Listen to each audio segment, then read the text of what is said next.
educación de nuestros hijos. Y vamos a variar un poquitito el contenido de lo que tenemos en base a esas solicitudes. Vamos a trabajar un poquito sobre postulados de la educación que tienen que ver siempre con la integración, pero el material no es su contenido. Ustedes tienen ahí en su carpeta. Lo vamos a ver a través de unas diapositivas que preparamos para eso, pensando precisamente en eso. Ustedes los días de ayer, invitarles para que me acompañen, hermanos, con si quieren nuestra vez, vamos a orar de los objetivos en todo, hermanos. Bendito y eterno Padre, Señor, gracias, porque tú nos regalas la vida, nos das, Señor, no conforme a nuestros hechos, sino conforme a tu misericordia, una nuevo día de vida, un nuevo día de sábado, Señor, el cual tú hiciste para nosotros, para que te honremos, para que podamos regozar de aquellas obras materiales, de aquellas tensiones, de aquellos trabajos y de aquel que hacer, Señor, que a cada momento y cada tarde, Padre, y viene que tenemos que realizar. Gracias por encontrarnos en este recinto. Gracias, Señor, por esa comprensión. Gracias por la cantidad de hermanos que tú nos has permitido que nos podamos dar cita en este lugar. Estamos agradeciendo, como siempre, de todas nuestras palabras y pidiendo, Señor, que tengas a bien de permitirnos que tu palabra no regrese vacía, sino que antes haga para lo cual tú la has preparado, ya que en ella aparece la mente, el corazón, el sentimiento, esa forma, Señor, que tú tienes de hacernos ver las cosas conforme tú quieres que nosotros seamos y a dónde quieres que nosotros lleguemos. Padre, bendice a tus hijos por nombre, te lo pedimos como siempre a través de tu Hijo, nuestro Señor y Salvador Jesucristo. Amén. Por favor,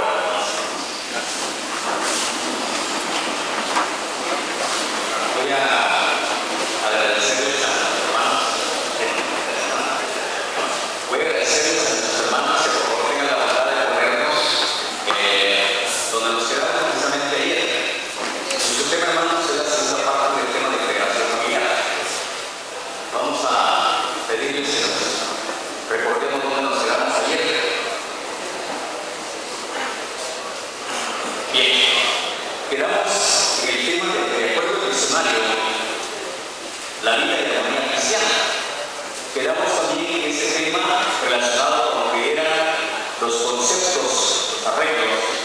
Y pasemos a la siguiente, por favor, hermano.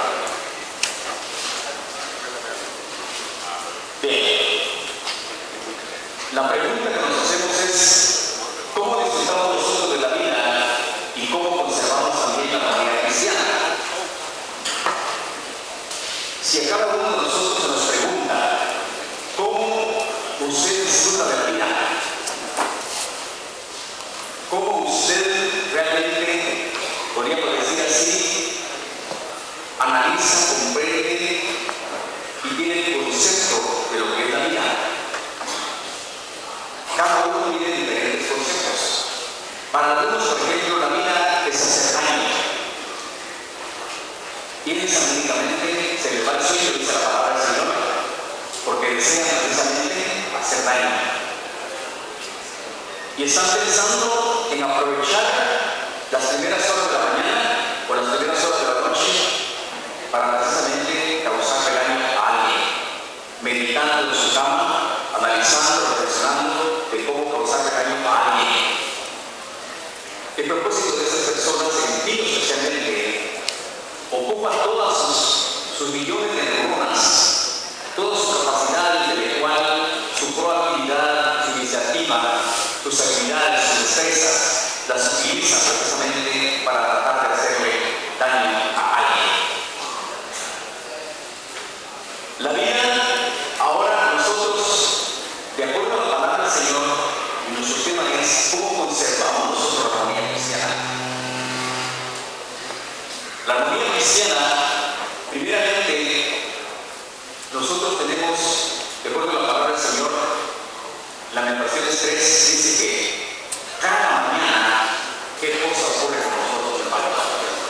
Son nuevas sus misericordias cada mañana. Pero cada uno de nosotros tendrá que tener el concepto de lo que es la misericordia del Señor. ¿Cuál es el concepto que usted tiene de la misericordia del Señor? ¿En qué consiste para usted la misericordia del Señor? Para algunos posiblemente sea obtener respuesta a lo que le ha pedido al Señor.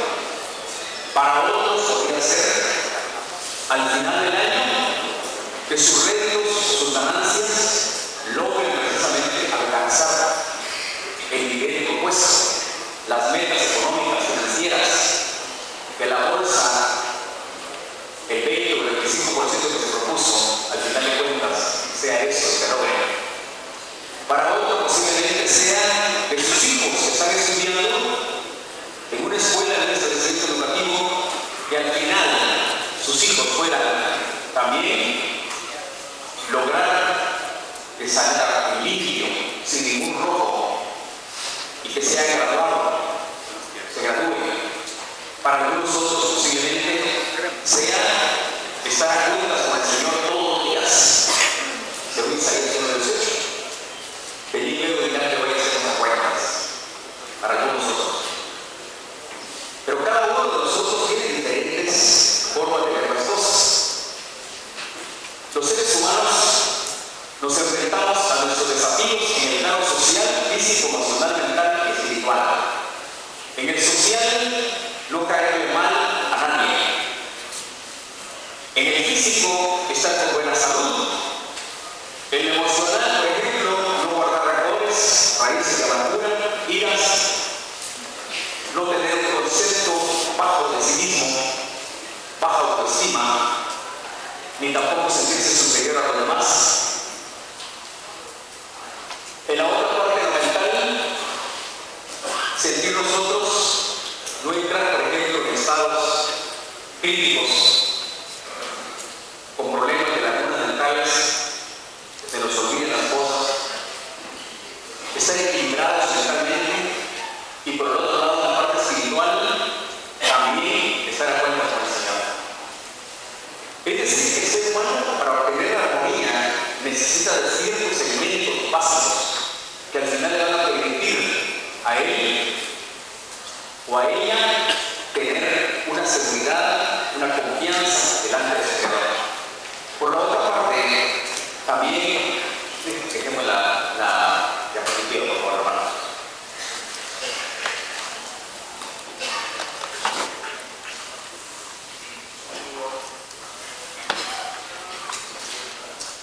Los de sonido, por favor, bueno.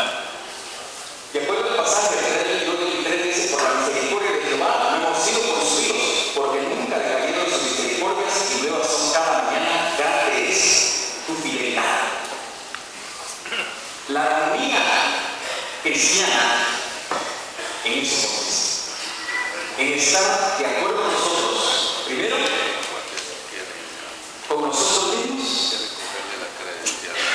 estar de acuerdo con Dios, en principio, básicamente, y también nosotros estar conscientes de hacia dónde queremos llegar. Pasemos a la siguiente, por favor, hermanos. Bien. Como todo en la vida tiene un propósito, tenemos una familia y la finalidad de la vida en armonía cristiana es vivir cada día los valores espirituales de la bendita palabra del Señor. Quiero preguntarles, hermanos, ¿qué es un valor para usted? ¿Qué es un valor? Algo que se aprecia, pero hay valor extrínseco y hay valor intrínseco. O sea, hay valor que se tiene por las cosas, por lo que valen en sí, y por el valor que se le pone, por el precio que se le pone. Por ejemplo, había un caso de un niño que quería hablar con su padre y le dijo al papá: papá, quiero hablar contigo. Y le dijo el padre al final, no tenía tiempo para poder hablar con él. Eran más importantes para él las noticias, la devaluación de la moneda, el precio de la gasolina, las situaciones difíciles que estaban teniendo que ver con sus empleados, con sus subalternos, las situaciones críticas, porque había muy malas noticias respecto a la empresa. Hasta que un día el niño le dijo, papá, ¿cuánto ganas tú por hora de trabajo? Y el padre le dijo, pues son tantos dólares. El niño se preocupó por juntar ese valor, esa cantidad de dólares, y le dijo, ya tengo los dólares para que por favor tú me brindes una hora de tiempo. Hermanos, ¿cuál es el valor que usted le da, en este caso, los valores que usted como padre o su esposa como madre le da a la familia? Hermanos, estamos viviendo una situación muy especial. Quiero comentarles que hemos estado trabajando con diferentes establecimientos educativos, algunos seculares y algunos otros religiosos. Y la problemática a nivel educativo está muy complicada. Muchos padres de familia acuden a los centros educativos cuando sus hijos pierden una materia o cuando pierden el grado, y acuden con espadas desenvainadas, molestos por lo que están gastando en sus hijos, a alegarle, a pelear con el director del establecimiento o a pelear con la maestra o el maestro, porque su hijo debiera de ser un excelente alumno. Resulta que sus hijos, hasta que el niño o el adolescente o el joven pierde el grado o sale mal en alguna clase, hasta entonces el padre de familia se da cuenta de que no era solo asunto de extender una cantidad de cheque, a través del cheque, para poder pagar la mensualidad o la colegiatura o la inscripción o las vacaciones, sino que era necesario haberle prestado atención durante todo el ciclo lectivo. ¿Qué está ocurriendo? ¿Qué está sucediendo? No sé cuántos de ustedes han leído el libro de Guarochichi.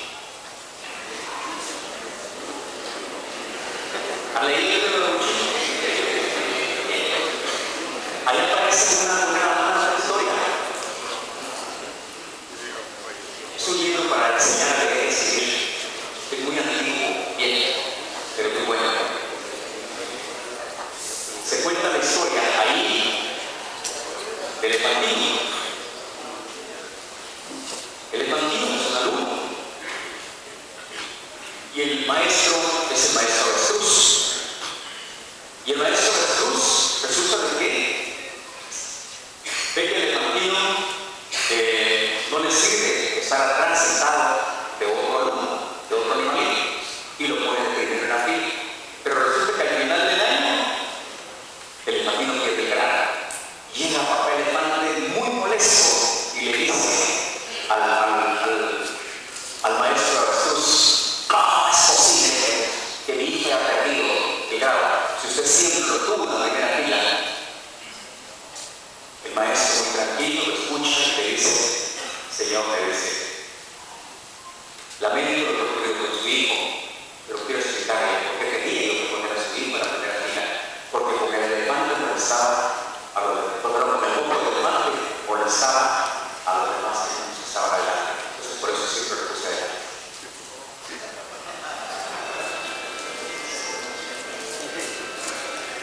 No era porque era el mejor de la clase, sino porque era el primero de la clase. Era porque era un alumno molestón. Entonces, muchas veces el padre de familia está viendo esa situación. Entonces, el alumno no se integra por la misma situación en la que vive en la casa, no se integra a su grupo de compañeros de estudio, ni tampoco se integra en la iglesia, ni tampoco se integra con sus demás amiguitos, ni tampoco se integra con toda la vecindad, porque siempre ese problema nos está llevando a cualquier grado. Entonces, pasemos a lo siguiente, por favor, hermanos.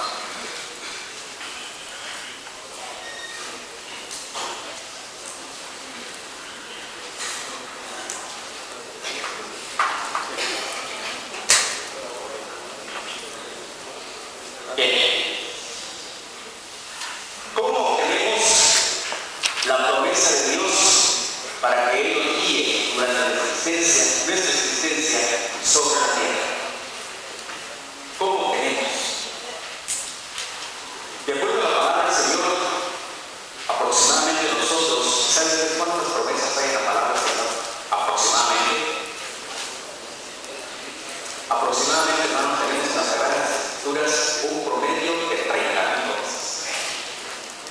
30.000 cosas. Quiero preguntarle, ¿sabe usted que hay promesas del Señor que son condicionadas y hay promesas del Señor que son incondicionadas? Algunas son condicionadas y algunas son incondicionadas. Mateo 5:45, que dice, hermanos, que Él hace que su sol salga sobre buenos y sus hermanos y que su lluvia caiga sobre justos e injustos.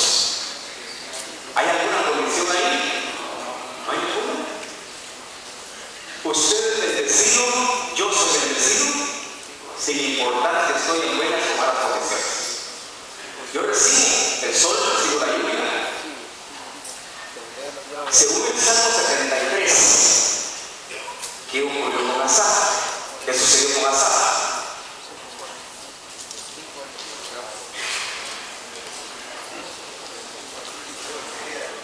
Tuvo envidia de quién? De los malos. Porque vio que los malos, como iban prosperando, iban mejorando en sus condiciones. Dice una versión que algunas veces en la voz de los malos se dice en algún lugar una frase y esa voz se escucha por todo el mundo, la voz de un malo. A través de los medios de comunicación, alguien lo dijo desde Hollywood, esa frase se vuelve célebre, porque la dijo fulana de tal, y de acuerdo a la farándula hay que darle énfasis, hay que darle publicidad. Cometió cualquier desliz, una fotografía, ahí están los paparazzis. Algunos han llegado al extremo para matarse por huir de los paparazzis. Él tuvo envidia, de ellos tuvo envidia. Asaf, y dice que por poco se desliza mis pies. Y el 22 dice Salmo 73:22, mas yo era ignorante y no entendía. Y era como qué cosa, dice, como una bestia cerca de mí. Entonces, tenemos un concepto diferente de cómo recibimos nosotros las promesas del Señor. Y creemos que esa es una bendición. Y admiramos a aquella persona muchas veces que es ágil para las cosas malas. Y la palabra del Señor lo dice. El mismo Señor Jesús lo decía. Que muchas veces los malos son muy ágiles para pensar, para actuar y para hacer daño. Mucha habilidad manual, mucha habilidad psicomotriz. Y esto aparentemente es una promesa, es una bendición, aparentemente. Ahora, ¿qué dice Deuteronomio 28? Que si oyeres atentamente la voz de Jehová tu Dios y la pusieres por obra, tú serás bendito en el campo, bendito el fruto de tu vientre, bendito serás, dice, en tu salida, bendito en tu entrada. Hermanos, y vemos nosotros grandes varones de la antigüedad que fueron motivo de bendición porque estaban precisamente en las manos del Señor. El caso de José. ¿Cómo alcanza la bendición a Potifar? ¿Hasta dónde llega la bendición de Potifar? A raíz de José. Lo alcanza en su casa y lo alcanza también fuera de su casa, en el campo. La bendición de José, a pesar de que el Señor está propiciando a José, también se manifiesta a dónde más, en la cárcel. Es bendecido también en la cárcel. Dice que el carcelero, el jefe de la cárcel, le tuvo confianza a José, porque era un hombre de buenos principios, de buenos valores, y que estaba viendo la manifestación gloriosa del poder de la gracia, de la misericordia de parte de su Dios. Sale José de la cárcel, ¿y qué sucede? La bendición lo acompaña, lo lleva, ¿y qué sucede con José? Hermanos, aquel sueño, el Señor le revela a José. Y hermanos, es una gran bendición. José es colocado como el segundo en el puesto después de Faraón. Es una bendición. Si nosotros vemos, había condicionantes, hay condicionantes. La pregunta es, regresando a la diapositiva, hermano, disculpe. ¿Cómo tenemos nosotros la promesa de Dios para que Él guíe durante nuestra existencia sobre la tierra? Hacemos a la siguiente, por favor, hermano.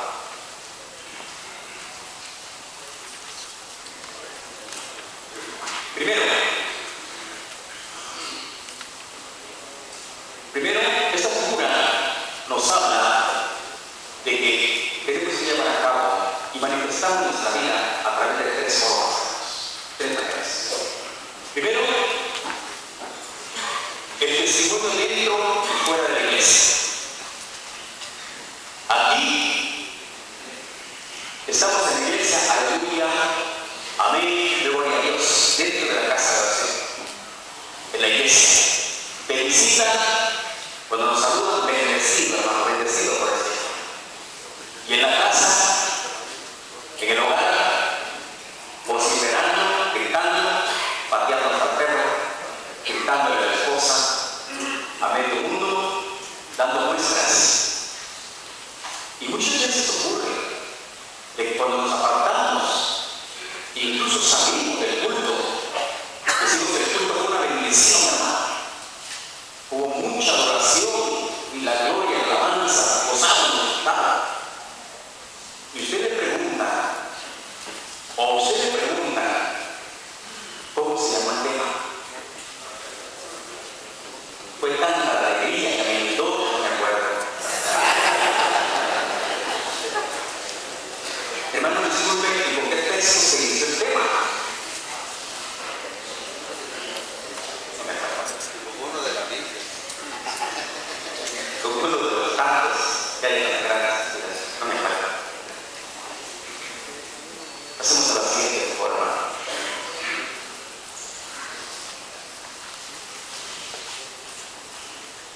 Bien. Vamos a empezar con los postulados básicos para alcanzar la mejor educación. Que es uno de los problemas que estamos teniendo. Primeramente quiero preguntarles, ¿qué significa la palabra educación, hermanos?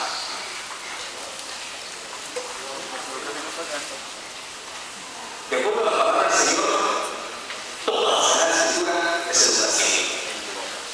Toda la palabra de Dios es educación. Viene de una voz latina, la palabra educación viene de exusere, o sea, formar a la persona desde afuera. Desde afuera. Nosotros empezamos a recibir formación, preparación, capacitación desde afuera.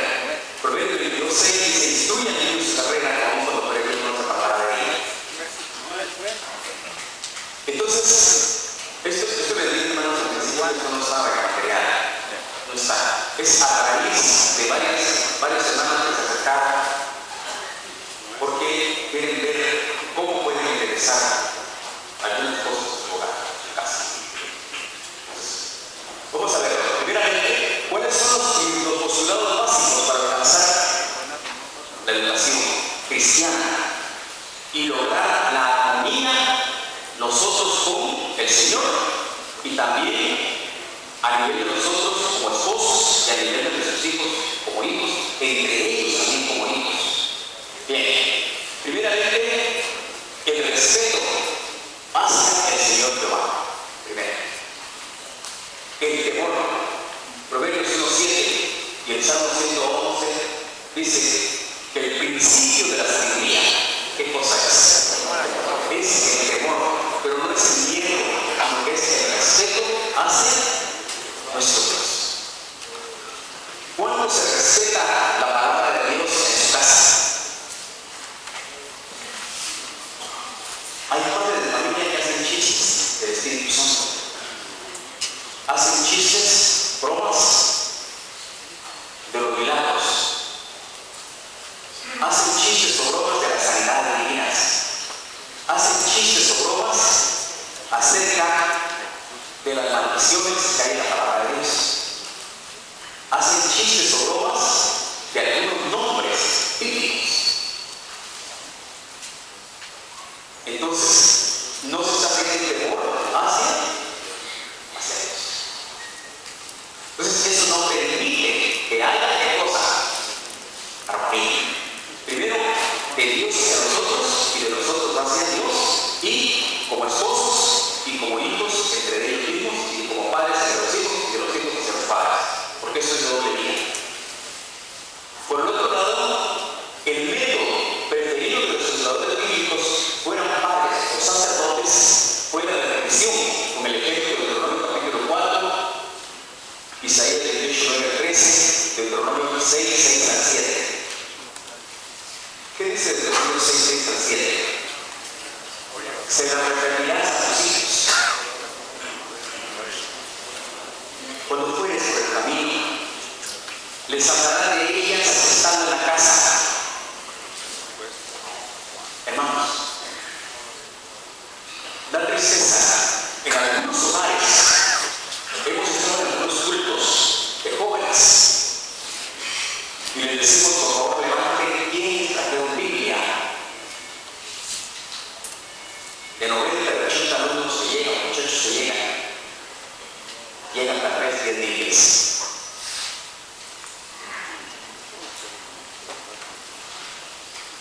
En algunas casas de familia, en algunos hogares, donde hay 5 miembros que ya leen y escriben, ¿saben ustedes cuántas Biblias hay? Una Biblia. Hermanos, quiero preguntarles, los que son agricultores, ¿qué es lo que ustedes le dan primero a su hijo cuando ya puede cortar el monte? El machete, el asador. ¿Cuántos asadores hay en su casa? ¿Cuántos machetes hay en su casa? ¿Ah? Hay hermanos chiquitos conforme se van casando y unos nuevos. ¿Y Biblias cuántas hay? Una Biblia que se desprende las hojas.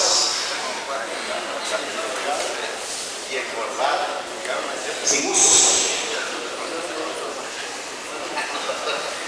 Hermanos, ¿qué armonía hay dentro de nuestro hogar?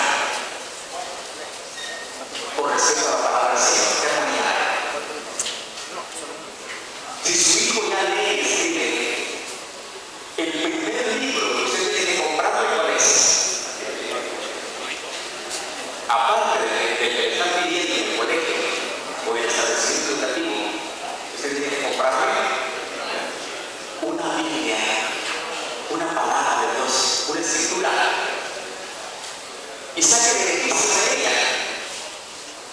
Va a aprender ortografía, va a aprender redacción, va a aprender oratoria, va a aprender a declamar, no a reclamar, a declamar.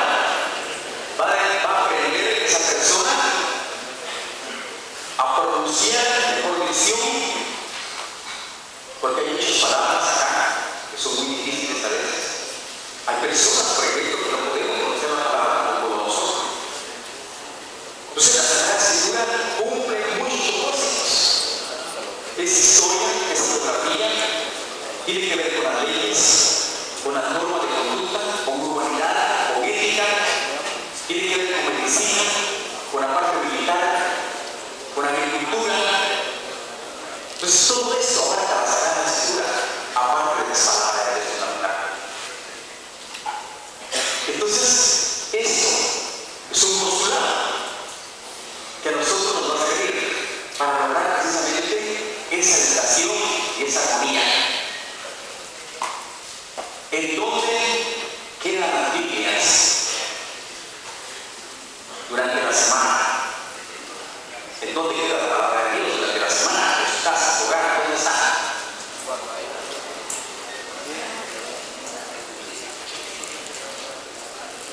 Hermanos, hay un himno que cantan los niños y dice que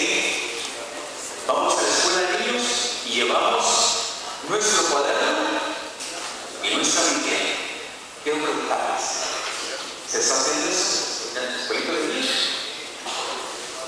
¿Está llevando el cuaderno?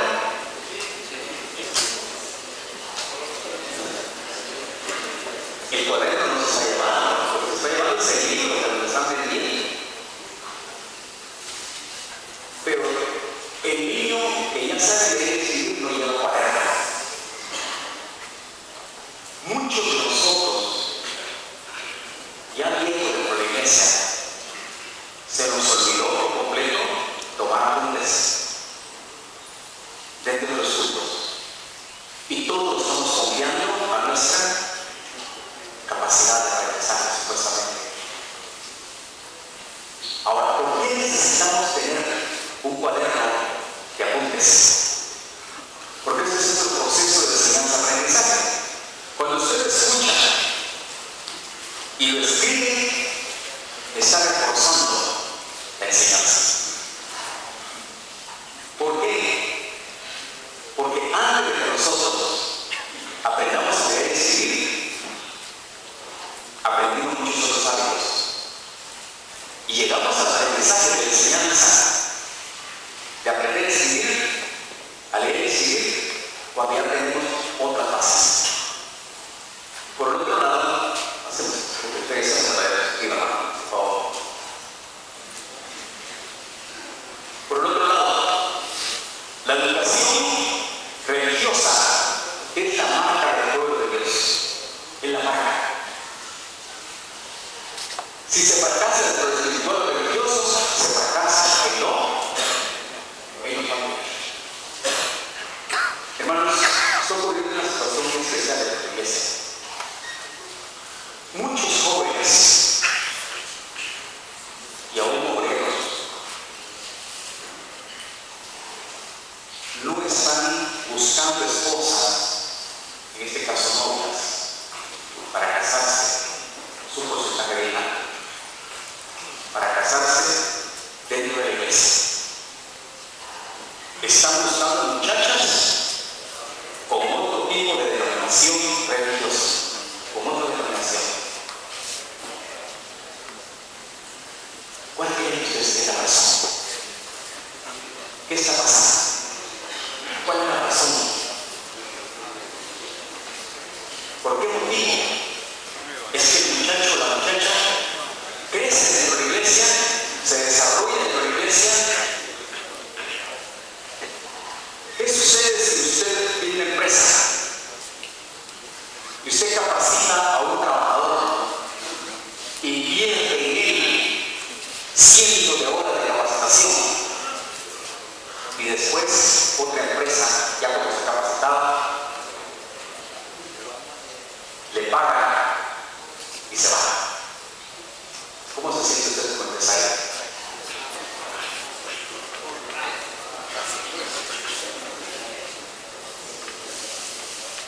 Ahora, nuestro Dios, que nos ha preparado, usted como padre ha formado a su hijo o a su hija para que esté acá, y resulta que después alguien de afuera se lo lleva, lo absorbe, y su hijo o su hija no forma parte más de la iglesia. Algunos regresan y algunos hermanos dicen pero es que en el 11:1 dice echen tus manos por la sábana y el río no viene a recogerse. Mi hijo allá, que le vaya como le vaya, pero de todos modos él sabe que tiene que regresar porque aquí tiene que obligar, perdido.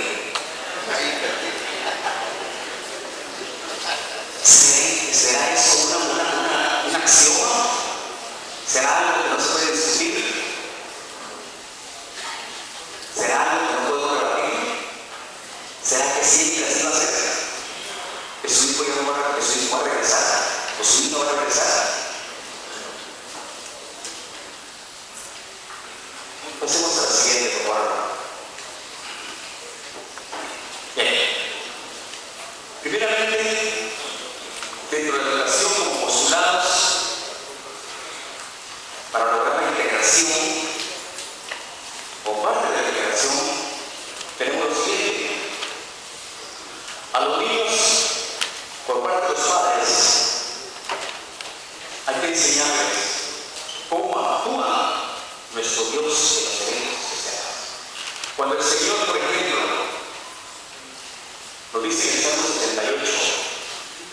acerca de parábolas, acerca de diferentes figuras de retórica. Nosotros tenemos que ver que esos eventos de cómo actúa nuestro Dios, por ejemplo, cómo nuestro Dios tiene el control. A Josué le dijo, según Josué 4, que cuando pasara el río, que pusiera qué cosas después se van, una cantidad de piedras. ¿Con qué propósito? Para que cuando nuestros hijos pregunten, ustedes les van a decir, aquí sucedió esto.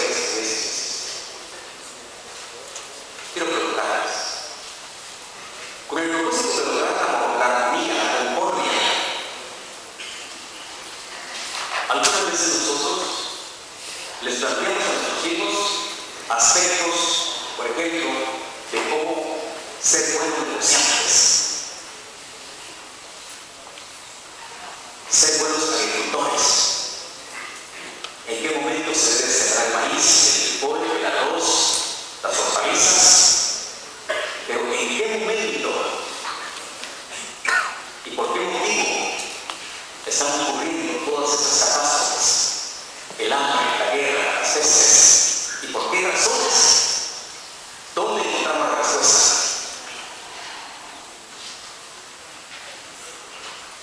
¿Dónde está? ¿La encontraremos en la ciencia? ¿En la medicina? ¿En el armamento? ¿En la economía? ¿Dónde encontramos la respuesta? En la Sagrada Escritura. De acuerdo a esto, los niños aprendían el oficio de agricultor o pastor observando a sus padres. Las niñas eran entrenadas por sus madres en los asuntos domésticos. Pasemos a la siguiente, por favor, hermano. Bien. Las peregrinaciones familiares al santuario, el Señor cuidaba de sus hogares cuando viajaba 3 veces en el año, Éxodo 33:23. El cáliz de orar al Señor cuando oró Ana. Jesús y sus padres subieron a orar, Lucas 2:41, 42 y 29. El Shema es un resumen de 3 pasajes del Pentateuco, repetido mañana y tarde, Deuteronomio 6, 4 al 9, 11, 13, 21 y números 15, 17 al 41. De acuerdo a esto, la base no estaba en saber, por ejemplo, qué dijo Freud, qué dijo Rogers, qué dijo, por ejemplo, determinado educador, sino que qué dice la palabra de Dios. ¿Qué dice la Sagrada Escritura? Pasemos a la siguiente, por favor.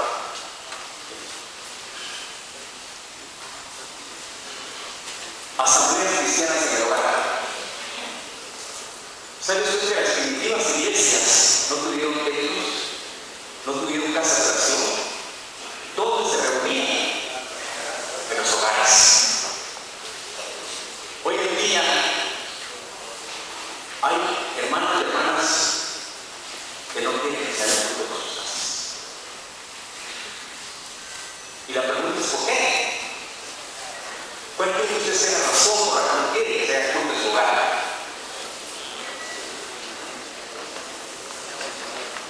¿Perdón? ¿Por qué no quiere que se haga culto en su casa? Cuando se hace un culto en su casa, ¿qué obtenemos? Como es Salmo 133, 1. Ahí envía a Jehová bendición y vida eterna. ¿Qué estamos rechazando? La bendición y la vida eterna. Porque no quieren que los vecinos se enteren de que ellos o ellas son cristianos.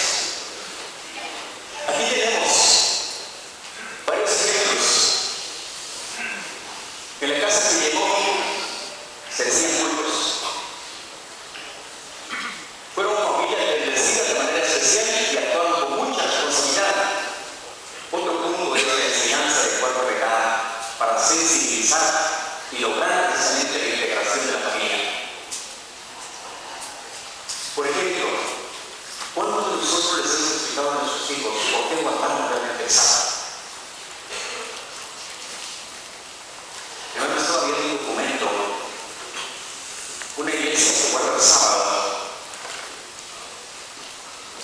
parte de la Iglesia de Dios. ¿Sabe usted que el mundo está teniendo problemas serios con la música rock y sus variantes? Música rock cristiana.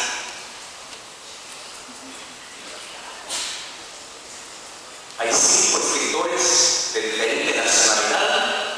Hay un italiano, un estadounidense y otros de otros países que hicieron una investigación